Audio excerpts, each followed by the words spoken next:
بسم اللہ الرحمن الرحیم۔ السلام علیکم۔ یو آر واچنگ اسلامک ایو انفو یوٹیوب چینل۔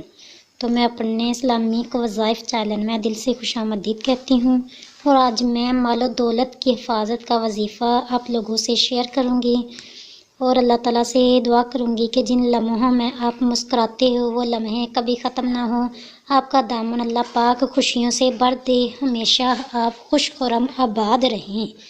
تو وظیفہ بتانے سے پہلے، عمل شیئر کرنے سے پہلے میں آپ لوگوں سے ریکویسٹ کروں گی کہ میرے اسلامی کے انفو یوٹیوب چینل کو سبسکرائب کیجئے، ویڈیو کو لائک کیجئے، اور ویڈیو کو آگے سے آگے اپنے فرینڈس، ریلیٹیوز اور فیملی ممبر میں شیئر کیجئے۔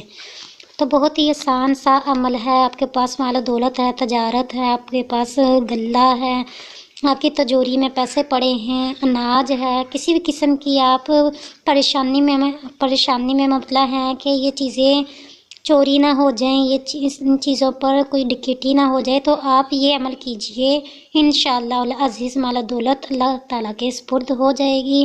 آپ کی مال و دولت حفاظت میں رہے گی، آپ کی مال و دولت کو کوئی چور نہ چرا سکے گا۔ بہت ہی آسان سا عمل ہے۔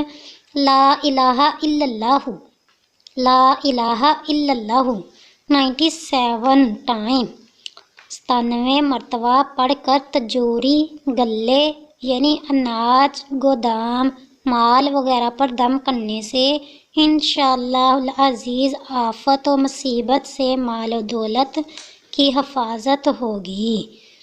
یہ چڑیا اور اندھا سانپ بک میں موجود ہے، پیج نمبر 28، پیج نمبر 28 میں یہ وظیفہ موجود ہے۔ اگر آپ ادھر سے بھی نوٹ فرمانا چاہیں ادھر سے بھی دیکھ سکتے ہو۔ بہت ہی پیاری بک ہے یہ، بہت ہی پیارا رسالہ ہے، اور آپ کو میں نے یہ وظیفہ بتا بھی دیا۔ آپ کی تجوری میں پیسے ہیں، گولڈ ہے، سونا ہے، چاندی ہے، اور یا آپ کے گھر میں اناج، غلہ، گودام، مال و دولت پڑی ہے، تو آپ کو ڈر ہے کہ کوئی چور نہ اس کو لوٹ کے لے جائے، کوئی مصیبت نہ آ جائے، کوئی پریشانی نہ آج پریشانی میں مبتلا نہ ہو جائیں، تو آپ یہ عمل کیجئے۔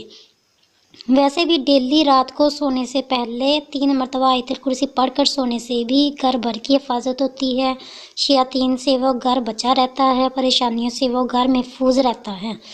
تو سونے سے پہلے یہ اراد و وظائف ضرور کرنے چاہیے تاکہ آپ کی مال و دولت کی حفاظت ہو سکے، اور صبح کو اٹھ کر بھی یہ عمل کرنا چاہیے تاکہ کوئی چور، کوئی ڈکیت آپ کی تجوری، آپ کا غلہ، آپ کا مال و دولت، آپ کا گودام چوری کر کے نہ لے جائے۔ تو یقین کے ساتھ عمل کرنا چاہیے۔ اللہ تعالیٰ بہت رحم و رحیم ہے، وہ اپنے بندے سے 70 ماؤں سے زیادہ محبت فرماتا ہے۔ وہ اپنے بندے کو کبھی نہیں چاہے گا کہ وہ پریشانیوں میں، مصیبتوں میں گرفتار ہو۔ جب آپ اللہ تعالیٰ کو پکارتے ہو، اللہ تعالیٰ آپ کی پکار ضرور سنتا ہے۔ تو دعاؤں میں یاد رکھیے گا، اپنا بہت زیادہ خیال رکھیے گا۔ ملتے ہیں نیکسٹ ویڈیو میں، تب تک کے لیے میں آپ سے اجازت چاہتی ہوں۔ خدا حافظ۔